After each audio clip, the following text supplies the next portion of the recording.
Hello दोस्तों, आपका स्वागत है अपने यूट्यूब चैनल पर। आज हम 22 दिसंबर को हुए सी टेट 2021 पेपर 1 के सीडीपी के फुल 30 क्वेश्चंस कंप्लीट करेंगे। तो दोस्तों, आपका पहला क्वेश्चन आया था, विकास के किस क्षेत्र का संबंध बौद्धिक क्षमताओं जैसे कि ध्यान, स्मृति, समस्या समाधान, कल्पना और सृजनात्मकता से है। तो आपका फर्स्ट का ऑप्शन दूसरा सही हो जाएगा, संज्ञानात्मक क्षेत्र। आपका सेकंड क्वेश्चन पूछा गया था, सना ने अपनी कमीज का बटन बंद करने व कलम पकड़ना सीखने से पहले गिलास और बोतल पकड़ना सीख लिया है। यह उदाहरण किस ओर संकेत करता है? तो आपका सेकंड का ऑप्शन तीसरा सही हो जाएगा, विकास की दिशा अधोगामी है। आपका थर्ड क्वेश्चन पूछा गया था, बच्चों का विकास इनमें से किसका परिणाम है? तो आपका थर्ड का ऑप्शन फोर्थ करेक्ट हो जाएगा, आनुवांशिकता और पर्यावरण के बीच परस्पर अंतर क्रिया का। दोस्तों, अगर आपको ये वीडियोस अच्छे लगते हैं, चैनल को सब्सक्राइब जरूर कीजिएगा, वीडियो को लाइक भी कर दीजिएगा। और आप ऐसे ही वीडियोस देखना चाहते हैं, यूट्यूब चैनल को विजिट करें। इस यूट्यूब चैनल पर सी टेट पेपर 1 और पेपर 2 के मोस्ट प्रोबेबली सभी शिफ्टों के सॉल्यूशंस प्रोवाइड कर दिए गए हैं। तो आप यूट्यूब चैनल को विजिट ज़रूर करें और शिफ्टों के सॉल्यूशन उसमें देख लीजिए। आपका फोर्थ क्वेश्चन पूछा गया था, निम्न में से कौन सा कारक सामाजिकरण का कारक नहीं है? तो आपका फोर्थ का ऑप्शन फोर्थ करेक्ट हो जाएगा, सरकार। आपका फिफ्थ क्वेश्चन पूछा गया था, हिंज की दुविधा पर बच्चों की प्रतिक्रिया के आधार पर लॉरेंस कोलबर्ग ने किस विकास की विभिन्न अवस्थाओं को प्रतिपादित किया है? तो आपका फिफ्थ का ऑप्शन पहला सही हो जाएगा, नैतिक विकास। आपका सिक्स्थ क्वेश्चन पूछा गया था, 9 वर्षीय लीला ने बटनों के संग्रह को उनके माप के अनुसार वर्गीकृत किया। फिर उसने सभी समूह के बटनों को एकत्रित किया, फिर उन्हें उनके छिद्रों के आधार पर पुनः वर्गीकृत किया। जीन पियाजे के संज्ञानात्मक विकास के सिद्धांत के अनुसार लीला विकास की डैश अवस्था पर है। तो आपका सिक्स्थ का ऑप्शन तीसरा सही हो जाएगा, मूर्त संक्रियात्मक।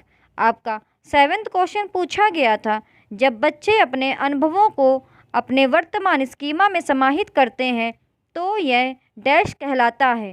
तो आपका सेवेंथ का ऑप्शन पहला सही हो जाएगा, आत्मसातीकरण।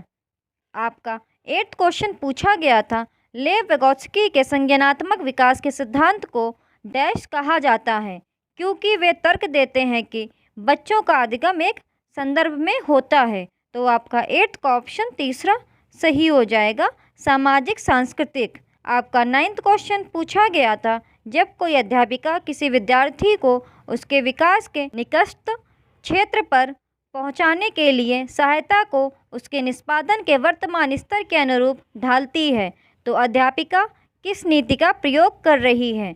तो आपका नाइन्थ का ऑप्शन तीसरा सही हो जाएगा, पाढ़ अर्थात स्कैफोल्डिंग। आपका टेंथ क्वेश्चन पूछा गया था, एक प्रगतिशील कक्षा में डैश। तो आपका टेंथ का ऑप्शन दूसरा सही हो जाएगा, छात्र अधिगम में सक्रिय भूमिका निभाते हैं। आपका 11वां क्वेश्चन पूछा गया था, इधर पर आपका डैश था। डैश बुद्धि कौशल उस कौशल की ओर संकेत करता है जो कि दूसरों की मनोदशाओं, स्वभावों और आशाओं को पहचानता है तथा उन पर उपयुक्त प्रतिक्रिया देता है। तो आपका 11वां का ऑप्शन पहला सही हो जाएगा, अंतः वैयक्तिक। आपका 12वां क्वेश्चन पूछा गया था, राष्ट्रीय शिक्षा नीति 2020 यह प्रस्तावित करती है कि। तो आपका 12th का ऑप्शन पहला सही हो जाएगा, प्राथमिक कक्षाओं के बच्चों को उनकी घर की या स्थानीय भाषाओं में पढ़ाया जाना चाहिए। आपका 13th क्वेश्चन पूछा गया था, एक विद्यालय बैडमिंटन प्रतियोगिता के लिए विद्यार्थियों का चयन करते समय लड़कों को प्राथमिकता देता है और संगीत प्रतियोगिता के लिए विद्यार्थियों का चयन करते समय लड़कियों को प्राथमिकता देता है। ये क्या इंगित करता है? तो आपका 13th का ऑप्शन फोर्थ करेक्ट हो जाएगा, लैंगिक रूढ़िबद्धता या जेंडर बायस को शो करता है। आपका 14th क्वेश्चन पूछा गया था, सतत और व्यापक मूल्यांकन में निम्नलिखित में से क्या शामिल हैं? तो आपका 14th का ऑप्शन पहला सही हो जाएगा, फर्स्ट, सेकेंड और फोर्थ। मूल्यांकन के मापदंडों और उपकरणों की योजना बनाना, शिक्षक द्वारा सावधानीपूर्वक रिकॉर्ड अभिलेख को तैयार करना, और शिक्षण को अधिगम प्रक्रिया के साथ एकीकृत करना। आपका 15th क्वेश्चन पूछा गया था, राष्ट्रीय शिक्षा नीति 2020 के अनुसार आकलन के लिए अंतर्निहित सिद्धांत क्या होना चाहिए? तो आपका 15th का ऑप्शन तीसरा सही हो जाएगा। सभी विद्यार्थियों के लिए उनके अधिगम और विकास का अनुकूलन करना। आपका 16th क्वेश्चन पूछा गया था, भारतीय संसद ने दिव्यांग व्यक्तियों के लिए निम्नलिखित में से कौन सा कानून हाल ही में पारित किया गया है? तो आपका 16th का ऑप्शन तीसरा सही हो जाएगा, दिव्यांगता के साथ व्यक्तियों के अधिकार अधिनियम। आपका 17th क्वेश्चन पूछा गया था, निम्नलिखित में से कौन सा कथन प्राथमिक शिक्षा में समावेश की भावना का सटीक रूप से वर्णन करता है? तो आपका 17th का ऑप्शन फोर्थ करेक्ट हो जाएगा, शिक्षक सांस्कृतिक रूप से उत्तरदायी शिक्षा शास्त्र का प्रयोग करता है या करती है। आपका 18th क्वेश्चन पूछा गया था, निम्नलिखित में से कौन सी विशेषताओं का समूह प्रतिभाशाली छात्रों को परिभाषित करता है? तो आपका 18th का ऑप्शन तीसरा सही हो जाएगा, फर्स्ट, सेकेंड एंड थर्ड। वे शीघ्रता से सीखते हैं और उसे याद रखते हैं, वे सतर्क रहते हैं और तुरंत उत्तर देते हैं, बारीकी से अवलोकन करते हैं, वे त्वरण के साथ बेहतर प्रदर्शन करते हैं।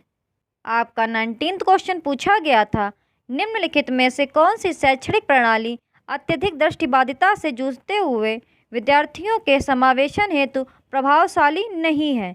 तो आपका 19th का ऑप्शन फोर्थ सही हो जाएगा, दृश्यात्मक प्रस्तुतिकरण देने के लिए कंप्यूटर का उपयोग। तो क्वेश्चन में क्या पूछा गया था, कौन सी शैक्षणिक प्रणाली अत्यधिक दृष्टिबाधिता से जूझते हुए विद्यार्थियों के समावेशन हेतु प्रभावशाली नहीं है? इसलिए आपका ऑप्शन फोर्थ करेक्ट हो जाएगा, दृश्यात्मक प्रस्तुतिकरण देने के लिए कंप्यूटर का उपयोग। दोस्तों, एक थोड़ी सी कन्फ्यूज़न आपके क्वेश्चन को रॉन्ग कर सकती है। आपका 20th क्वेश्चन पूछा गया था, जो कि अभिकथन और कारण वाला दिया गया था। तो आपका अभिकथन दिया गया था, शिक्षकों को सभी बच्चों के लिए अर्थपूर्ण अधिगम को सुगम बनाने के लिए विविध अधिगम अवसर प्रदान करने चाहिए। आपका कारण दिया गया था, सभी बच्चों में सीखने की क्षमता होती है। तो आपको सही विकल्प बताना था। तो आपका 20th का ऑप्शन पहला सही हो जाएगा, ए और आर दोनों सत्य हैं और आर ए की सही व्याख्या है। आपका 21st क्वेश्चन आया था, एक विद्यार्थी जो नियंत्रण के बाह्य अधिकारिता में विश्वास रखती है, परीक्षाओं में अपनी असफलता का कारण किसे बता सकती है? तो आपका 21st का ऑप्शन फोर्थ सही हो जाएगा, बुरी किस्मत। दोस्तों, अगर आपको ये वीडियोस अच्छे लगते हैं, चैनल को सब्सक्राइब जरूर कीजिएगा, वीडियो को लाइक भी कर दीजिएगा। और आप ऐसे वीडियोस देखना चाहते हैं तो यूट्यूब चैनल को विजिट कीजिए। इस यूट्यूब चैनल पर ऑलरेडी सीटेट पेपर 1 और पेपर 2 के कई शिफ्टों के सॉल्यूशंस प्रोवाइड कर दिए गए हैं, तो आप चैनल को विजिट कीजिए और शिफ्टों के सॉल्यूशंस देख लीजिए। आपका 22nd क्वेश्चन पूछा गया था, प्रगतिशील कक्षा में एक प्रभावी वातावरण का निर्माण करते समय निम्नलिखित में से किन बातों को ध्यान में रखना चाहिए? तो आपका 22nd का ऑप्शन तीसरा सही हो जाएगा, फर्स्ट, सेकेंड और फोर्थ। अन्वेषण को प्रोत्साहित करने के लिए सामग्री को व्यवस्थित करने की विधि, जोखिम लेने में विद्यार्थियों की सहायता करने के तरीके, आकलन की भिन्न भिन्न विधियाँ। आपका 23rd क्वेश्चन पूछा गया था, निम्नलिखित में से कौन सी एक सहकारी अधिगम रणनीति है? तो आपका 23rd का ऑप्शन फोर्थ करेक्ट हो जाएगा, पारस्परिक रूप से प्रश्न करना। आपका 24th क्वेश्चन पूछा गया था, मोहन ने विद्यार्थियों को आयतन की समझ बनाने के लिए भिन्न धारिताओं वाले बर्तन दिए। फराह ने अपने विद्यार्थियों को कूड़े को यांत्रिक कार्य बनाने की संभावनाओं पर मानस मंथन करने के लिए कहा। दोनों अध्यापक अपनी कक्षा में किस शिक्षण शास्त्रीय युक्ति का प्रयोग कर रहे हैं? तो आपका 24th का ऑप्शन दूसरा सही हो जाएगा, रचनावाद। आपका 25th क्वेश्चन अभिकथन और कारण वाला पूछा गया था। तो आपका अभिकथन दिया गया था, शैक्षणिक अधिगम के अलावा एक शैक्षिक व्यवस्था में छात्रों की सामाजिक भावनात्मक आवश्यकताओं पर ध्यान देना महत्वपूर्ण है। कारण दिया गया था, संज्ञान में संवेग महत्वपूर्ण भूमिका रखते हैं। तो आपको सही विकल्प बताना था। तो आपका 25th का ऑप्शन पहला सही हो जाएगा, ए और आर दोनों सही हैं और आर ए की सही व्याख्या करता है। आपका 26th क्वेश्चन पूछा गया था, शैक्षणिक कार्यों में बच्चों द्वारा की गई त्रुटियों को समझना निम्न में से क्या है? तो आपका 26 का ऑप्शन तीसरा सही हो जाएगा। शिक्षण के साथ साथ अधिगम की प्रक्रिया को समझने के लिए प्रासंगिक है। आपका 27वां क्वेश्चन पूछा गया था, निम्न में से समालोचनात्मक चिंतन में क्या शामिल है? तो आपका 27वां का ऑप्शन पहला सही हो जाएगा, फर्स्ट, सेकेंड और थर्ड, परासंज्ञान, विश्लेषण और मनन। आपका 28वां क्वेश्चन पूछा गया था, अनीता जो कि चौथी कक्षा की अध्यापिका है, अपनी कक्षा में एक ऐसी स्थिति का सामना कर रही है जहां कई विद्यार्थी पढ़ाए जा रहे विषय में उकताहट महसूस कर रहे हैं। इस स्थिति में उसे क्या करना चाहिए? आपका 28वां का ऑप्शन तीसरा सही हो जाएगा, पाठ की विषय वस्तु और पढ़ाने के तरीके पर पुनः चिंतन करें। दोस्तों, आप अदर ऑप्शंस भी पढ़ लिया करें कि क्यों ही आपका ऑप्शन थर्ड सही है और अदर ऑप्शंस रॉन्ग है। आपका 29वां क्वेश्चन पूछा गया था, किसी अध्यापक को अपने विद्यार्थियों को किसी कार्य के लिए आंतरिक रूप से प्रेरित करने के लिए क्या कहकर प्रोत्साहित करना चाहिए? तो आपका 29वां का ऑप्शन तीसरा सही हो जाएगा, इस पर काम करना कितना मज़ेदार है।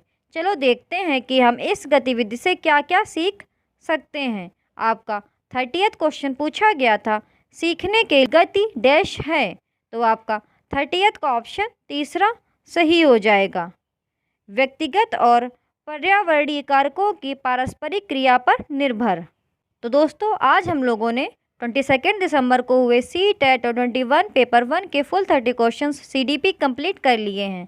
अगर आपको ये वीडियोस अच्छे लगते हैं, चैनल को सब्सक्राइब जरूर कीजिएगा, वीडियो को लाइक भी कर दीजिएगा, और आप ऐसी वीडियोस देखना चाहते हैं तो चैनल को विजिट कीजिए और सभी शिफ्टों के सॉल्यूशंस देख लीजिए।